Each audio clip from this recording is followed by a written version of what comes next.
Coffee হাউসের সেই আড্ডাটা আর নেই, আর নেই।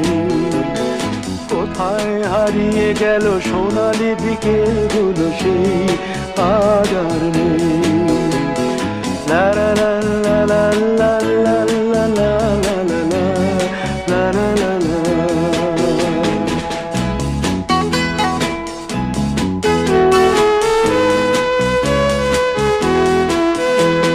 নিখিলেশ প্যারিসে, মইদুল ঢাকাতে, নেই তারা আজ কোনো খবরে।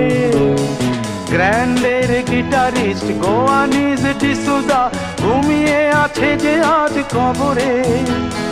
কাকে যেন ভালোবেসে আঘাত পেয়ে যে শেষে পাগলা গারদে আছে রমা রায়। অমলটা ধুকছে দুরন্ত ক্যান্সারে।